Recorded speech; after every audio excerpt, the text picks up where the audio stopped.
Radio Noida लोकमंच 91.2 FM पर मैं विनोद शर्मा आपका स्वागत करता हूं।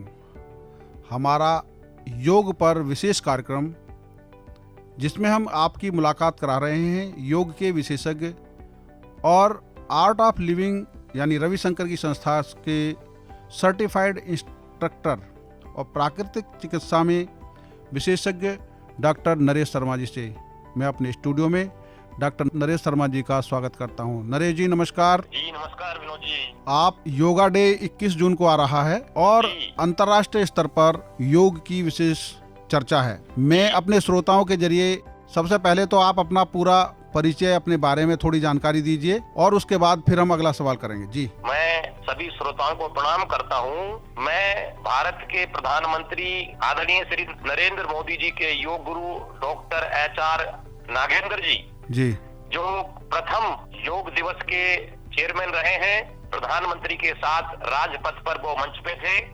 डॉक्टर HR नागेंद्र जी MTech हैं, नासा में साइंटिस्ट हैं और उनका बेंगलोर में 150 एकड़ में योग केंद्र है। वहां से मैंने YIC योग इंस्ट्रक्टर कोर्स, स्मेट कोर्स, बहुत सारे कोर्स वहां से किए हैं और मैं आर्ट ऑफ लिविंग का भी टीचर हूँ और प्राकृतिक चिकित्सा में भी मैं डॉक्टर हूँ। ये बताइए कि आज की भागती दौड़ती जिंदगी में लोग तनाव से ग्रस्त हैं, उनका तनाव कैसे दूर हो और उसमें योग की क्या भूमिका है? विनोद जी, तनाव से मुक्ति का अगर कोई विश्व में समाधान है तो सिर्फ योग में ही है, क्योंकि योग में स्पष्ट कहा गया है कि योग है चित्तस्य वृत्ति निरोध है। योग is a technique of mastering the mind. योग हमारे चित्त की जो भी वृत्तियां हैं उनको नियंत्रित करने का सबसे सहज, सरल और सबसे प्रभावी उपाय है। हमारे स्वास्थ्य में जो सबसे महत्वपूर्ण अंग है वो है हमारा मस्तिष्क। योग के हिसाब से 80% से ज्यादा बीमारियां मस्तिष्क से यानी मन से होती है। मन का सीधा जुड़ाव हमारे सांस से है। अगर किसी आदमी के 1 मिनट में सांस ज्यादा है, आज किसी भी हॉस्पिटल में, एलोपैथिक हॉस्पिटल में किसी भी मरीज को 1 मिनट में 16 सांस दिए जाते हैं जी। लेकिन जब कोई आदमी चिंता में होता है, डिप्रेशन में, एंजाइटी में, फ्रस्ट्रेशन में, तनाव में, स्ट्रेस में होता है तो उसके नंबर ऑफ सांस 1 मिनट में बढ़ जाते हैं, यानी 20, 25, 30, 40, 50। आदमी जितना ज्यादा चिंता में होगा उसके सांस उतने ज्यादा होंगे। ये सब वैज्ञानिक आंकड़े हैं जी। तो अगर हम अपने सांसों को कहते हैं, जो स्ट्रेस की डेफिनेशन है, stress is the speed of mind. आपके माइंड की, आज आदमी के माइंड की स्पीड बहुत बढ़ गई है। तो योग में जो प्राणायाम है, हम प्राणायाम से 1 मिनट में बायोलॉजी के हिसाब से 16 सांस देते हैं मरीज को। हम इन 16 सांस को 1 मिनट में 12 कर सकते हैं, 10 कर सकते हैं, 8 कर सकते हैं, 4 कर सकते हैं। और प्राणायाम और ध्यान की अवस्था में 1 मिनट में 1 सांस भी योगी और ध्यानी लोग करते हैं। तो जितना गहरा सांस होगा 1 मिनट में, जितने आपके सांस कम होंगे उतना आपका मस्तिष्क शांत होगा, धीर गंभीर होगा और धीर गंभीर शांत मन से काम बहुत ज्यादा होता है, बहुत प्रभावी होता है, सृजनशीलता उसी में होती है। तो ये बहुत गहरी विनोद जी साइंस है और मैं पूरे विश्व के लोगों को ये योग दिवस जो 2015-21 जून से शुरू हुआ, जब भारत के प्रधानमंत्री ने इसको UNO में इसकी मांग करी तो कुछ ही दिन में 177 देशों ने इसकी तुरंत सहमति दे दी कि ये विश्व की योग की आवश्यकता है। तो योग प्राचीन काल में जो भारत में योग होता रहा है वो आत्म साक्षात्कार के लिए, केवल के लिए, मोक्ष के लिए, कुंडली जागृत करने के लिए इसलिए करते रहे। लेकिन वर्तमान में योग विश्व को स्वस्थ बनाने के लिए सबसे बड़ा साधन है। ये बहुत सहज है, इसमें कोई खर्चा नहीं आता। कोई साधारण सा गांव का किसान भी कहीं पर बैठकर भी बिना किसी लागत के, बिना किसी बड़े स्ट्रक्चर के इसको कर सकता है। योग का जो सबसे महत्वपूर्ण जो विषय है जी, कि ये जो हमारे मन की भावना है, हमारे योग में, आयुर्वेद में स्वस्थ व्यक्ति के 5 स्तर पर स्वस्थ होना चाहिए। अन्नमय कोश, प्राणमय कोश, मनोमय कोश, विज्ञानमय कोश और आनंदमय कोश। व्यक्ति इन 5 स्तर पर जब स्वस्थ होगा तो वो एक संपूर्ण व्यक्ति होगा। और इतना महत्वपूर्ण कहा गया विनोद जी हमारे शास्त्रों में कि शरीर माध्यम खलु धर्म साधनम, कि जो शरीर का स्वस्थ है ये सब धर्मों का मूल है। जो धर्म, अर्थ, काम, मोक्ष बताए गए हैं सब धर्मों का ये एकदम मूल है। तो इतना महत्वपूर्ण स्वास्थ्य को हमारे इसमें शास्त्र में, योग और आयुर्वेद में बताया गया है। अब योग में जो सबसे महत्वपूर्ण विषय है वो है प्राणायाम जी। आज वर्तमान में आप सबने देखा कि कोरोना ने कितना संसार को परेशान किया। अगर संसार के लोग पहले से ही कपालभाति, भस्त्रिका, अनुलोम विलोम, नाड़ी शुद्धि, भ्रामरी, उज्जयी प्राणायाम अगर ये सब करते रहते तो इस बीमारी से बिल्कुल भी संसार के लोगों को फर्क नहीं पड़ता। पहली बार ये जो बीमारी है इसने सबसे ज्यादा अगर अफेक्ट किया है तो हमारे लंग्स पर, हमारे फेफड़े पर किया है जी। और भस्त्रिका प्राणायाम इतना महत्वपूर्ण है Vinod ji. Art of living की जो भस्त्रिका की क्रिया है, सुदर्शन क्रिया है, उसको WHO ने, नासा ने, निमहांस ने, इन सब विश्व की महत्वपूर्ण संस्थाओं ने इसको मान्यता दी है कि अगर हम सुदर्शन क्रिया, भस्त्रिका प्राणायाम करते रहेंगे तो शरीर का इम्यून सिस्टम कई गुना बढ़ जाएगा, आपकी नींद बढ़ जाएगी, 76% डिप्रेशन बढ़ जाएगा, 56% आपकी एंजाइटी कम हो जाएगी, आपकी नींद का लेवल बढ़ जाएगा। ये सब आंकड़े मैं वैज्ञानिक कह रहा हूँ, जो अंतरराष्ट्रीय सभी WHO, नासा जैसी संस्थाओं ने, निमहांस ने, national institute of mental health science ने भी इसको अप्रूव किया है। तो इतनी महत्वपूर्ण इन सब जानकारियों को आज संसार को अपनाना है, भारतवासियों को अपनाना है। मेरा निवेदन है कि योग दिवस जिस प्रकार से हम 2 अक्टूबर, 15 अगस्त, 26 जनवरी को मनाते हैं, या हम हमारे देश में होली, दिवाली या शिवरात्रि, नवरात्रि, कृष्ण जन्माष्टमी मनाते हैं विनोद जी, ये योग दिवस उसी तरह से महत्वपूर्ण अंग है भारत को। ये वास्तव में विश्व को सभी बीमारी हो, चाहे वो कोई भी प्रकार का रोग हो और किसी भी प्रकार की, क्योंकि जब व्यक्ति स्वस्थ होगा, जब व्यक्ति मन से स्वस्थ होगा तो उससे कोई अपराध नहीं होगा। कहते हैं ना कि अन्नमय कोश मतलब फिजिकल हेल्थ।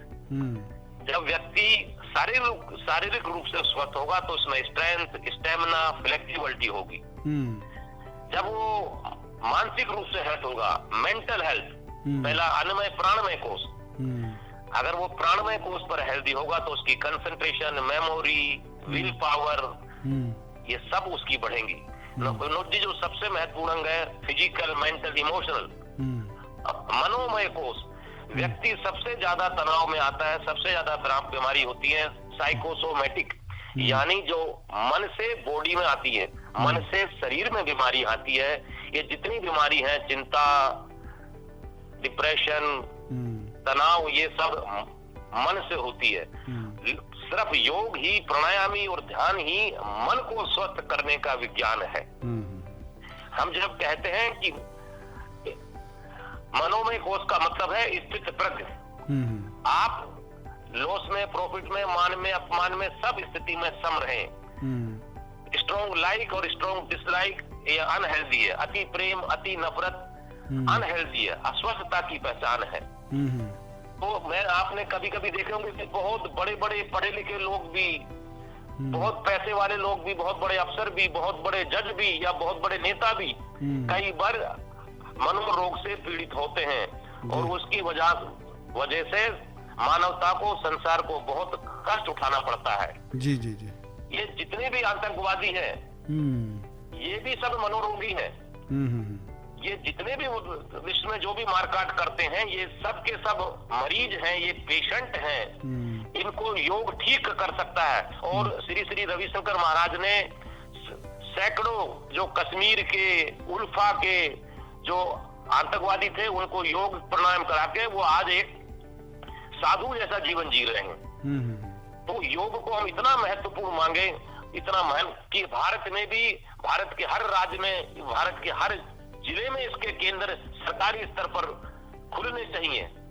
तो जितने भी अपराध हैं, ये सब अपराधों को जड़ से दूर कर देगा। मनुष्य आज बताते हैं कि विश्व में लगभग 590 प्रकार के भ्रष्टाचार हैं। हम एक एक को कहां से रोकेंगे? तो इसका इलाज है कि व्यक्ति का खून साफ कर दो। वो खून साफ करने की कला है योग, आयुर्वेद, प्राकृतिक चिकित्सा। ये सब क्रिया अगर भारत अपनाएगा तो संपूर्ण ये पूरे विश्व में एक बहुत बड़ी क्रांति आ जाएगी कि योग ही, ये जितने आज हम सोच रहे हैं कि हॉस्पिटल खोलो, हॉस्पिटल खोलने से मानवता स्वस्थ नहीं होगी। स्वस्थ करने का सबसे बड़ा केंद्र है योग। और योग इतना सहज है कि हमारे यहाँ बड़ा सिंपल, कोई व्यक्ति किसी को कुछ नहीं आता, सिर्फ सूर्य नमस्कार कर ले, 10 सूर्य नमस्कार कर ले, 12 कर ले, 24 कर ले, 108 कर दे। जी जी, सिर्फ एक सूर्य नमस्कार से स्वस्थ हो सकता है। प्राणायाम कितना आसान है, 10 मिनट, 15 मिनट, आधे घंटे सिर्फ आपको सांस लेना, सांस छोड़ना है। इसमें कोई खर्चा नहीं है, कोई इन्वेस्टमेंट नहीं है। इसी प्रकार से हमारा आयुर्वेद कितनी सिंपल सी, आप सिर्फ गिलोय खाकर, तुलसी खाकर, सुगंधा खाकर, जो हमारे घर के जो रसोई है उसमें जो भी मसाले हैं, ये सब मसाले आपका आज पूरा संसार मान रहा है कि स्वस्थता का मतलब है आपकी मजबूत प्रतिरोधक शक्ति, आपका स्ट्रॉन्ग इम्यूनिटी सिस्टम। तो भारत की जो रसोई है, भारत के जो प्राकृतिक दिनचर्या है, वो विश्व को पूर्ण रूप से आरोग्य दे सकती है, स्वस्थ कर सकती है। एक और महत्वपूर्ण बात मैं पूछना चाहता हूँ कि आज के दौर में, क्योंकि आप प्राकृतिक चिकित्सा में भी पारंगत हैं, तो जो लोगों की आहार खाने की जो शैली है वो बदलती गई है। सुबह उठने का, रात को सोने का जो समय है वो दिनचर्या होती है। तो वास्तविक रूप से जो आप लोग बता सकते हैं कि किस तरह की दिनचर्या होनी चाहिए सुबह उठने से लेके रात के सोने तक की, और खान पान? विनोद जी, ये बहुत अच्छा प्रश्न है। ये पूरे मानवता के लिए बहुत कल्याणकारी है। अगर व्यक्ति इसी को अपना ले तो उसको कभी डॉक्टर के पास नहीं जाना पड़ेगा, कोई दवाई नहीं खानी पड़ेगी। सुबह सभी व्यक्ति को सूर्योदय के साथ उठ जाना चाहिए। मतलब 4 बजे से लेकर जो जितना श्रेष्ठ व्यक्ति, उसको जल्दी उठना चाहिए। 4 बजे उठ जाए, 5 बजे उठ जाए, 6 बजे उठ जाए, लेकिन 7 बजे के बाद किसी को नहीं सोना चाहिए। तो हर व्यक्ति को 5 बजे के करीब उठ जाना चाहिए। उठ जाने के बाद कितने साधारण नियम हमारे यहाँ के, उठते ही हल्का गर्म पानी पिए, उसके बाद सोच से निर्वत होकर थोड़ी देर आसन, प्राणायाम, ध्यान करें। कुछ प्राकृतिक नियम इतने अच्छे हैं कि हमारे यहाँ ये कहा कि खाना चबाकर खाना चाहिए। आज विनोद जी 80% लोगों को कब्ज है।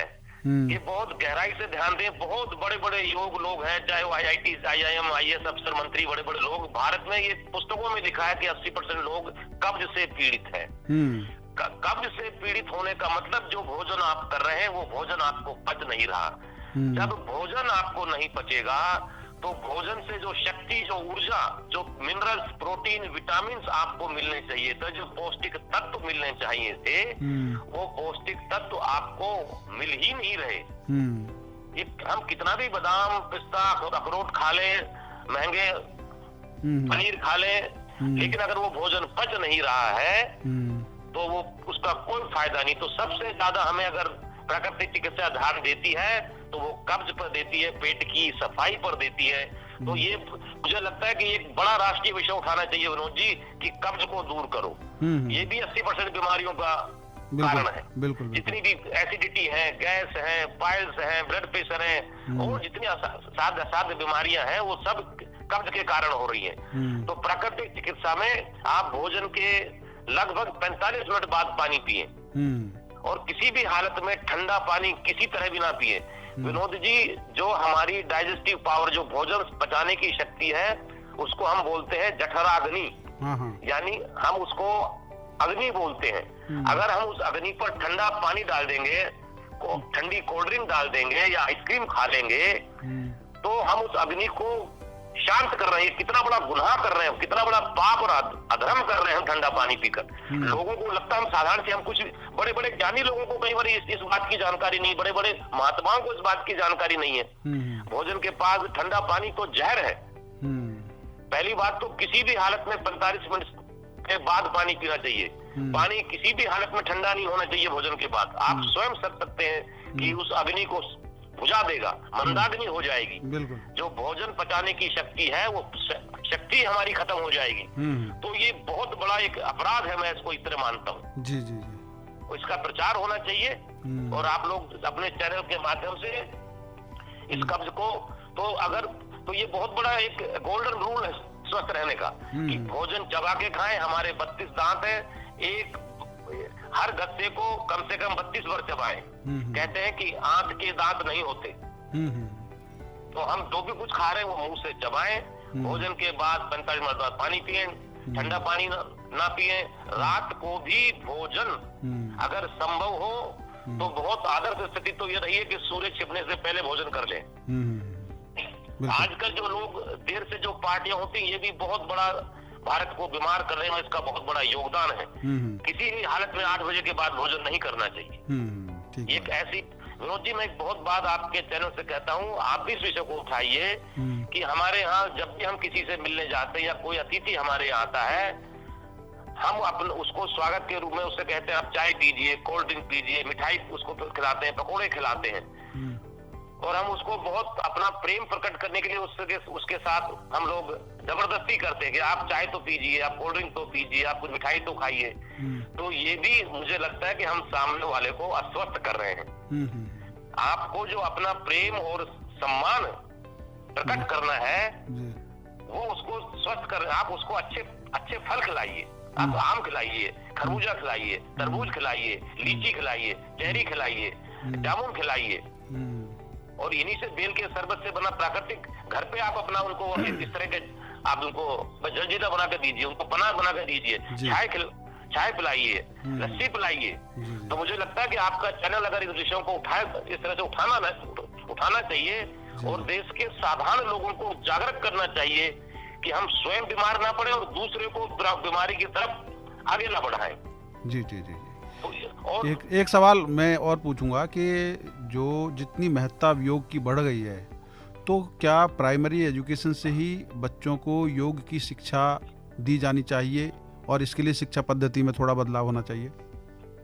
विनोद जी, ये आपका बहुत ही क्रांतिकारी विचार है कि उन छोटे बच्चों को प्राइमरी स्कूल में, ये जो मैंने अभी बात बताई, अगर उनको छोटे बच्चों को ये आदत पड़ गई कि हमें खाना चबा के खाना चाहिए, खाने के बाद पानी नहीं पीना चाहिए, हमें घर के बने जो स्वस्थ पदार्थ वो खाने चाहिए, अगर उस बच्चे के तो आज जो सबसे ज्यादा बीमार हो रहे हैं, अब आप देखिए कि सब बच्चे आज भारत में चॉकलेट का विनोद जी इतना प्रभाव हो रहा है। विनोद जी, ये चॉकलेट है क्या भला? ये चॉकलेट से 100 गुना ज्यादा मिठाई, 100 गुना ज्यादा अच्छी मिठाइयाँ हमारे देश में है।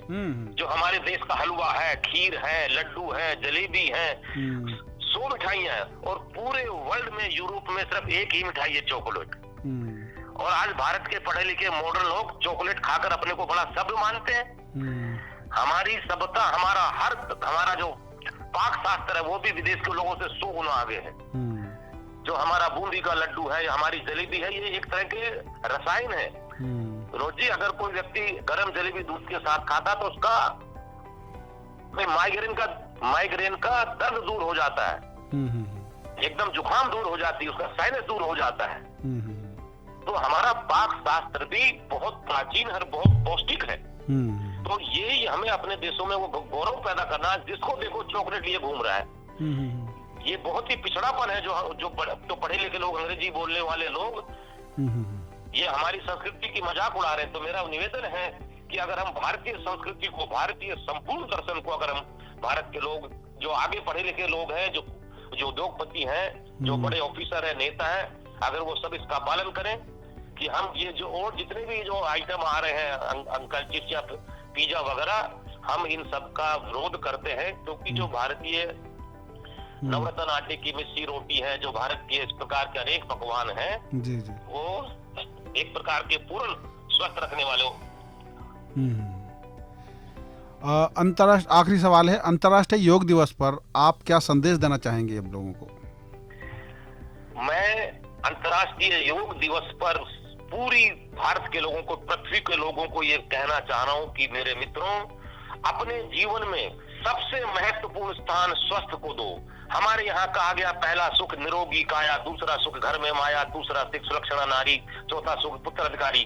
तो अगर आप बुद्धिमान हैं तो आप सबसे पहले सुख को प्राप्त करेंगे, दूसरा सुख है घर में माया।